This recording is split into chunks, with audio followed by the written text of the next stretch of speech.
Little B flat noodle for you. Hello, YouTube. I've been derelicting my duties as a content producer for y'all, so I do apologize. It's been a little while since I've been here. But I've been a little busy. Busy is good in my world. Wedding season, like I kind of mentioned in one of the previous videos, is upon us in full swing. I was in Louisville, Kentucky a couple weeks ago, and I was in Cleveland, Ohio not too long after that. I'm in town the next 2 weeks, which is a blessing for sure. And so I'm doing a bit of that, and I'm in the midst of my very first Americana Fest in Nashville, Tennessee. I've never done Americana Fest gigs before. We are, and by we I mean the kind of Stevie Redstone camp. We missed it last year, but we are kind of in the thick of it. We've done 3 gigs this week. We did Tuesday night at the Basement East. It was like a Muscle Shoals tribute. So we did a couple tunes there, and then we did a showcase thing at Star Rover Sound, and then we did an acoustic strip down thing at D's, and then we're gonna be back at D's on Sunday night. So it's been good. Morale is high. It's nice to be out playing and doing original stuff as I continue to look for my footing and exactly the new stuff I want to be kind of getting into. So I didn't have too much to say today, but I did get asked about something in the comments of one of the previous videos. Someone asked me to talk about my pedal board, and so again, with a lot of what I'm trying to do with this channel is just provide like my perspective on things and maybe come at things from a little bit different of an angle than maybe your average guitar YouTuber. Like, you can look up like basically all these pedals, and there's like a million videos of people reviewing them. There's probably even videos of me reviewing at least 2 of the ones I have on my pedal board. So if that's what you're looking for, I mean, because at the end of the day, kind of the thing that you kind of got to keep in mind when you're, I gear review stuff on YouTube. For me, I'm not saying that it doesn't have value, but it's not a substitute for tracking down the pedal and playing it yourself and seeing what works for you, and what works for someone else that you might be trying to emulate or that you look up to as a player. It might not work with your rig or your guitar or your natural style and your touch the way it works for them. So it's all, I don't know. There's only so much value, I think, in these types of things, and also too, like, I don't know about y'all, but I watch most of my YouTube content on my phone, so it's like I'm listening to a video of a demo of a pedal through an iPhone speaker. You know what I mean? That was probably filmed through an iPhone mic. So I'm not really gonna talk. I don't even have my pedal board plugged in, but I'm just gonna talk philosophically about what's on it, what I use it for, maybe the pedals that replaced. You know what I mean? And just kind of go off the head. So first, I have a tuner. I have a Polytune. They're solid. I had a Boss chromatic tuner for a long time, but the jack just kind of went, so I just got one, just upgraded. The Boss served me very well. I will say too, before I start, I use a Pedal Train 2, the classic. It comes with the hard shell road case, and I have a Voodoo Labs Pedal Power 2, which I've had for quite some time. I think when I was first kind of selling pedals about 10 years ago, I think I had an ISO 5 at first, the Voodoo Labs ISO 5, and then upgraded to the Pedal Power 2, and haven't looked back really. I used the Pedal Train 2. That was an upgrade from a Pedal Train 1. And back in the day, I think they've reissued some of those since, but the Pedal Train 1 back in the day, it had the soft case, the kind of over the shoulder thing, and it had a hard case too. But the hard case was a little bit flimsier than the hard case that comes with the Pedal Train 2. I remember doing some gigs in Brazil with an artist I was playing with at the time, and being not super stoked about gate checking my Pedal Train 1 and the case that came with, on an international flight, but it arrived in one piece. But I do remember that pedal board not being in, or not the board itself, but the case rather, feeling a bit flimsy and cheap compared to the more rugged look of the Pedal Train 2 case. And so none of that stuff has really changed in quite a long time. That's all been pretty consistent, and that kind of pre-updates, or not pre-updates, but kind of predates. Those are kind of like classic within the past like 10-15 years, like around the time when I started getting professionally. Like those brands are both like fairly well established, and since then you have a bunch of different companies making power supplies. I remember in at least my context of gigging, before I started like working professionally, a lot of players were just using like one spots and adapters that came with pedals and stuff like that into power strips. And so at the time, unless you're going like super boutique, Voodoo Labs was like one of the only games in town. And now you definitely have other options for that. And now even one spot, they make like a properly isolated power supply. But so in that kind of sense, and Pedal Train 2 really did have kind of the monopoly on particularly being able to mount the pedal power 2 underneath the board and kind of have this kind of clean thing, and clean but also like efficient space wise kind of operation at the time when I was starting to get into pedals and stuff like that. Those were kind of the big established names, and now there's a lot of options. You can go on Amazon and get the Amazon pedal board, you know what I mean? So anyway, so tuner, like I said, I go from the tuner into a Dynacomp. Dynacomp's just on a lot of records. It's like a classic pedal. I use it mostly. I guess I use it in a couple different ways. I use it obviously to get like country, like Brent Mason-y kind of tones, like your Chattahoochees and things like that. I feel like that was the sound on a lot of the records was Dynacomp, as well as on a lot of like classic rock, like Dynacomp was on like David Gilmour's board. And so there are probably better compressors out there, but I feel like that's the one that I've heard a lot. And some compressors kind of have like a specific sound, because that's, I guess you call it a Ross style compressor. But then you also have like optical compressors and other ones that compress in a slightly different way. This one's real simple. I just kind of set it and forget it, and it's just, I maybe adjust the volume just depending on the guitar, or depending if I've accidentally knocked the pedal by accident while playing. I have a big foot. I have a size 13 shoe, so it's not unheard of for me to be engaging a pedal and then I knock one of the knobs in a direction. So I go from that into a fuzz. The fuzz is by a builder out of North Carolina called Iridium Effects. I believe it's if you go on his website, I believe it's the Rock Candy. He sent me like a prototype special run of that pedal. It's really neat. I don't use fuzz a lot in my day-to-day as far as the gear and the tone kind of thing. I'll use it for some leads here and there if I want like a different sound, to kind of contrast maybe other high gain sounds that are going on. Like I know on the Dingy recording of the tune Set in Stone that we both wrote, I believe I used a couple different things for the rhythm guitars, but I'm pretty sure the lead on that and the other track from that session that we have not released yet, I believe both of those leads were the fuzz, which has a bit more sustain. And a lot of the lead tones that I like from records are fuzzes a lot of the time.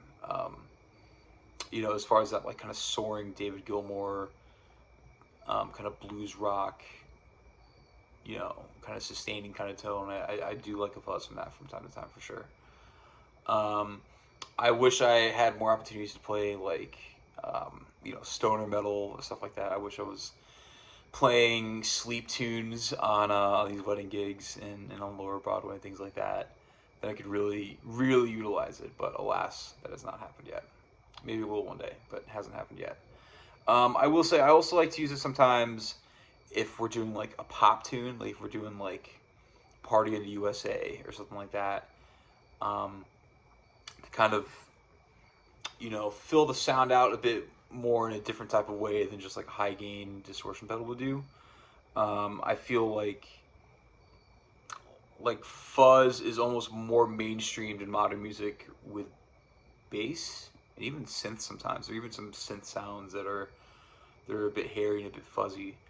And so really I feel like if I use it in like my gigging context, I'm more likely to use it to cop like to reinforce a fuzz bass sound or a really like aggressive synth sound. So next I go out of that into an overdrive pedal, into a T-Rex Diva Drive.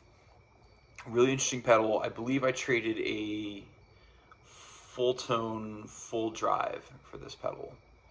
I think I just was one of the people that just kind of abandoned ship from full tone a couple years, just based on some stuff that the owner had said that I didn't quite jive with. And I found this pedal, and I was looking for kind of like an overdrive, nothing too heavy, but to give you kind of like classic rock kind of tones and stuff like that. What I liked about it was that it had several kind of dip switches, and so I tend to leave it on the one that kind of boosts the bass frequencies a little bit, just because I'm using like single coil guitars for the most part, just to kind of like thicken up the sound a little bit and to give it a bit more bottom end and more support.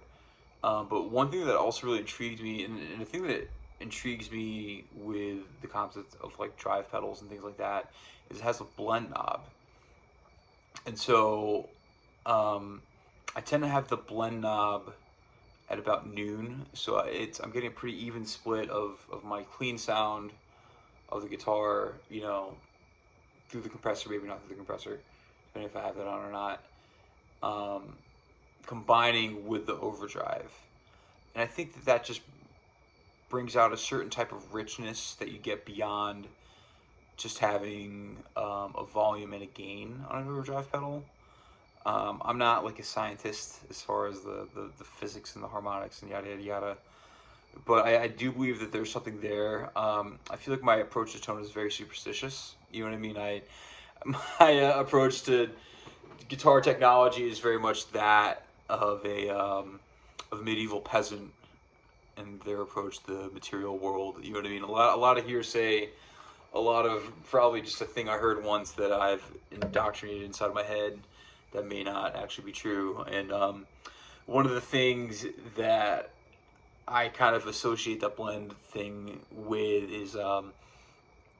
is reading about kind of the magic of the Mesa Mark II C+, which is like the famed, like kind of the holy grail of Mesa Boogie amps. Like that's like a lot of Metallica tones and Dream Theater tones and the kind of real chunky, high gain, heavy metal Mesa sound that we really like. From what I stumbled across one time, I don't know where I picked this up, if I just like read this online somewhere, whether on a forum or on some Mesa page or on some Facebook group or something.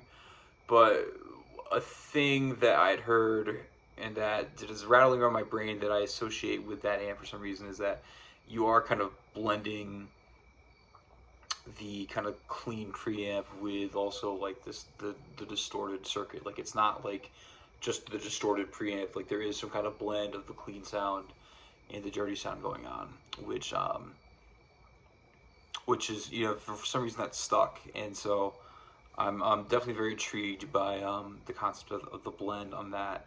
And so again, that's for like a lot of like classic rock, southern rock kind of tones. Like for me, when I think of that, I want to think of something to give me a good tone to kind of play something like "Give Me Three Steps," that kind of thing. Like nothing too gainy, but with just a little bit of bite.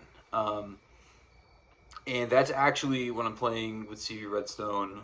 That pedal is basically on the whole set. Depending on what my amp is, because I actually spent a lot of time this week going into backlined amps and not my Mesa.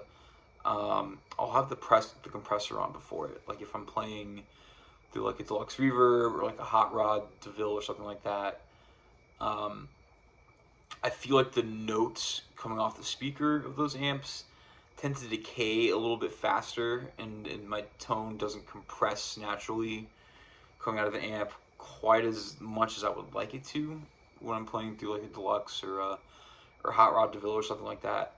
So the compressor in front of that does tend to help. I tend to basically run most of the knobs like volume, tone, gain, and the blend around noon. I'll sometimes bump the gain up and cut the tone back a little bit on the Strat, just because I feel like the Strat sometimes has a tendency to maybe get a little harsh, a little bit ice picky with that drive on sometimes. Especially since I am kind of boosting the gain up a little bit, so that's just to kind of balance that out. Next I go into a Rev G4. I have to shout out my buddy, a longtime guitar YouTuber as well, whose channel you guys should all check out. It's a cat named Blake Hall. He turned me on to Rev. He is a big proponent. Like he uses their amps and their pedals and stuff like that. The whole thing, and he introduced me to them. At the time when I first became aware of Rev, I kind of think of Rev as like almost kind of Canadian Mesa Boogie in a type of way.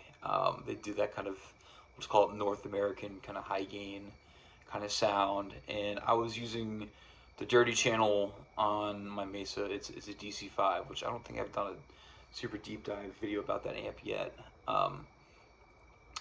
But you know, the amp, the Dirty channel at least is like a bit noisy, and so I was having to have like a noise gate, and I found the G4 to be a bit cleaner as far as like the noise floor goes.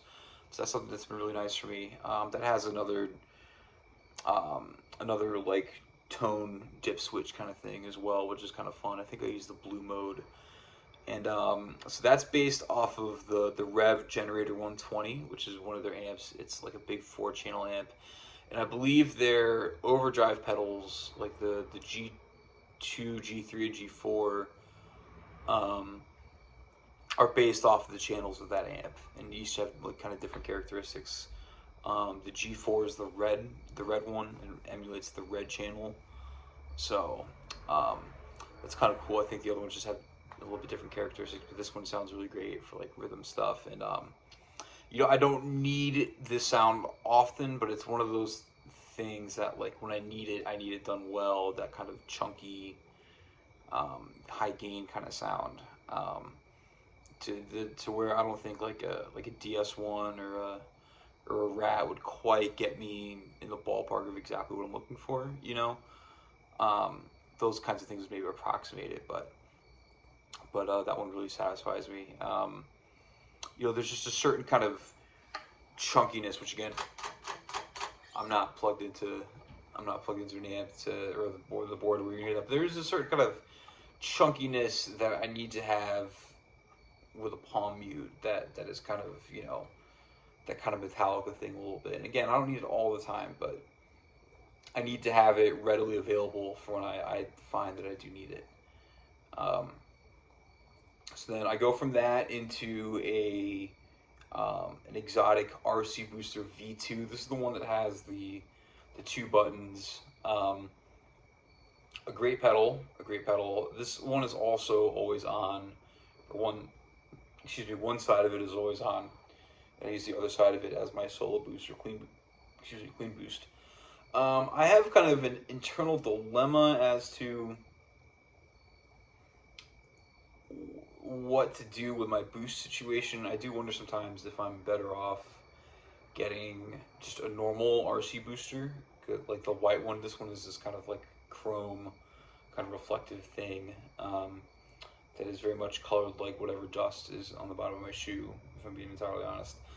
I almost wonder if I'm better off putting the original RC booster earlier in my chain so that the guitar is hitting that first, and then going into all the other pedals, and then using like an MXR microamp or something on the back end of all that as the boost. But you know, I put the RC that I do have in front of the drives, and I just didn't like how it sounded. They all just kind of acted different in a way that I wasn't too keen on particularly. Um, so I leave it where it is. I, I do enjoy kind of the extra kind of, and again, I'm not a scientist, the extra kind of harmonic depth that it adds. I can definitely tell that it's doing something when it's on versus when it's off. Besides just the volume boost, and that one I really do kind of run in the classic boost fashion of volume all the way up, gain all the way down, just for some tightness, and a bit more oomph harmonically to it. And then the second channel on that just has an additional gain knob. It's the tiniest knob in the world. It's between the four knobs on the pedal, so I have to really get down in there with these big fat fingers. And I run that, about 11 o'clock or so.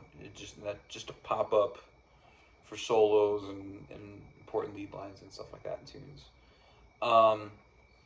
From there, I go into a Nux or Nux, however you say it. It's a Chinese brand. I think it's Nux, but I like saying Nux a little bit better. The MG300. So there are certain gigs in downtown Nashville, or some of the wedding groups that I play with, where they prefer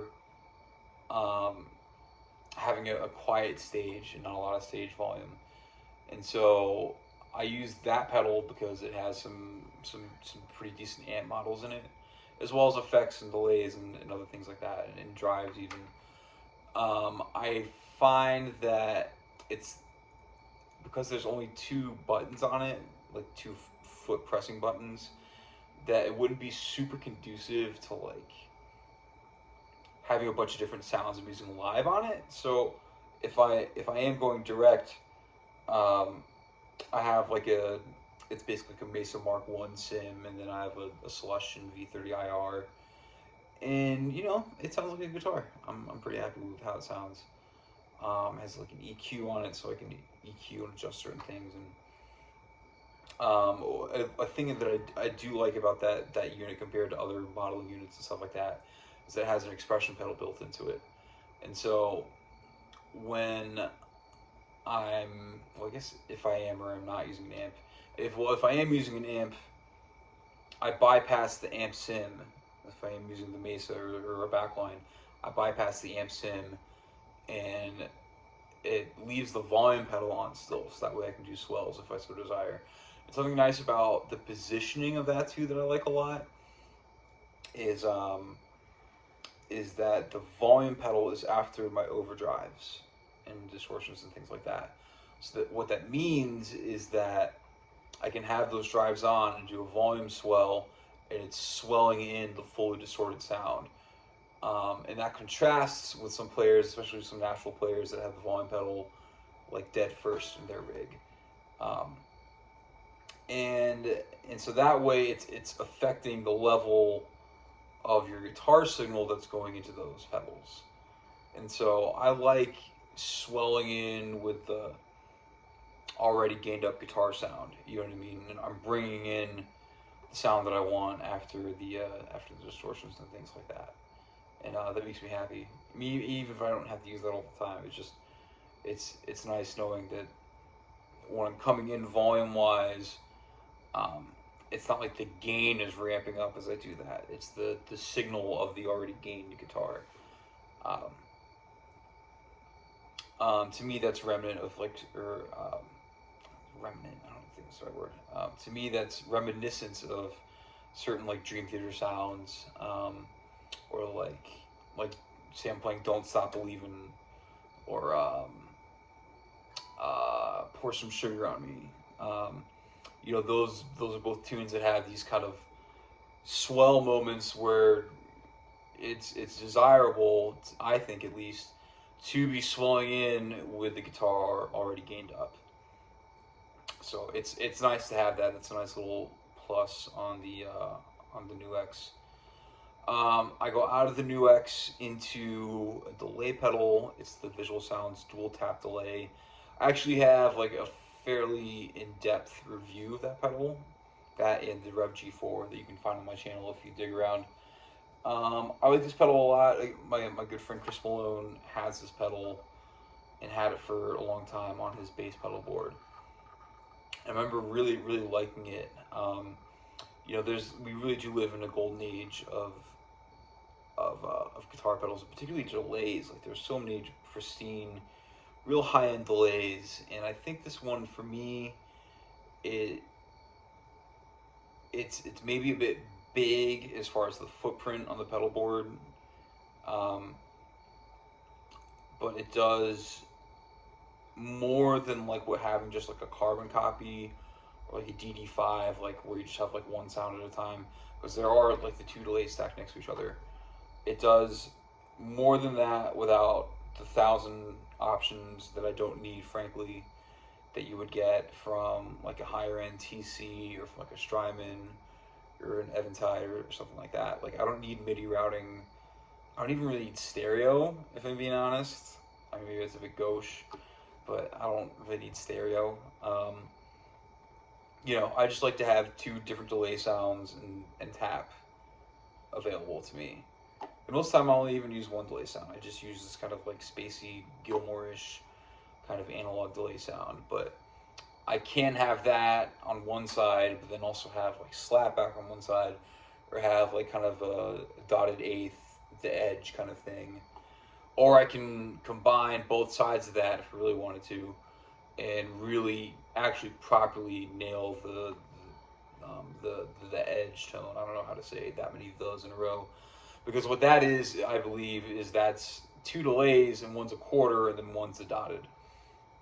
So if I wanted to, I could assign it to do that, and so that makes me happy. I do believe it's technically a digital delay pedal, but just has the tonal knobs to where you can get a warmer Bucket Brigade analog sound or a tape sound even. But then you can also get like a clean, like digital kind of sound. One thing that's nice about that was kind of a selling point for me on acquiring that pedal, because I had basically every TC delay that they had, as far as like the big ones. Like, I had the Flashback 4X, I had the Nova delay, I had the Nova Repeater even. And those are kind of cool and had some good sounds and some classic sounds, like particularly like the 2290 kind of sound of that. I mean, that is a TC unit, so it was kind of nice to have that. But one thing that I liked is that the Visual Sounds really emulated, or it emulates a true analog delay, in the sense where you can fiddle with the feedback and the time knobs and get like the whale noises and get into outer space territory. I used to play in like a progressive rock band, and I didn't have really any pedals at the time when I was doing that, which is kind of strange to look back on. But some of the other players in the band did. We definitely would manipulate the delays like that live, to where you can get these real tripped out sounds. And I don't even use that feature or that approach to a delay pedal. Like, I can't remember the last time I sat around and fucked around with that, but it's one of those mental things for me that it's, kind of like with the Rev, with having a chunky distortion sound. Even if I don't use it all the time, it's nice to know that it's there if I need it. So then I go out of that, either into an amp or into a radial DI box. And then I use the DI if I'm going direct, because the Nu X doesn't have an XLR out, so that way I can send an XLR. And there's lots of DI boxes as well. I went with the radial because I find that in a lot of clubs, that's what they use. That's what a lot of the working wedding bands in town use. And I really was trying to avoid a situation where I show up and have my whatever DI box, and someone hands me the radial and is like, use this one instead. If someone would have done that, who knows? But it just, in my head, I feel like I'm not causing stress to whoever's running sound by them having to sit there and think if they like my DI box or not, and be wondering if I should be going to theirs the whole So that's a bit about my board and my general philosophy behind some of the pedals I use. Generally, I tend to favor dry sounds. I don't use delay a whole lot. I don't have any modulation pedals on the board either. It's just I'm not really out trying to like nail and chase like specific tones off of records per se. I feel like with compression and drives and a good guitar and playing with dynamics and like having good touch, you can get pretty close. And I think I don't know. I'm more trying to serve the tune and have the audience enjoy the song and the playing and the feel, the groove of the tune, rather than impress the guitar players in the crowd that are wondering why I'm not using a chorus or something. It's just not important to me. One thing I will say too, and particularly to like younger players, or players that don't have a lot of gear. That used to be kind of a point of insecurity for me, especially when I first started gigging professionally, because I would, you know, I definitely had some folks help me out with some pedals when I was first starting to like gig for real, and very eternally grateful for their loaners and things to kind of get me through the first little bit and the good deals I got on some of the pedals. It's very easy to get intimidated when you see people roll out with big expensive boards and lots of gear and stuff, but um, those collections, they take some time to amass. You know, um, so if you're new to it, just be patient with yourself. Your pedal board is not a reflection of your guitar playing or of your worth as a human being, which sounds like a stupid thing to say, but maybe it's a thing that there are other people out there along the way internalized and made themselves feel like they were less than because their pedal board didn't look as fancy and shiny as a pedal board they saw on the internet or that they saw at some club. Um, Everyone's path is different and unique in theirs, and that includes gear and that includes tone and things like that.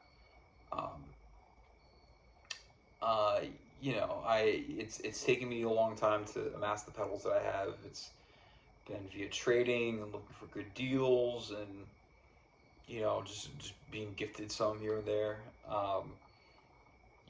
So and my pedal board today might not be. I might it might be something that changes about a year from now. You know, it's not a static thing. I think you're allowed to change your mind about the sounds you like, the sounds that are important to you. Um, so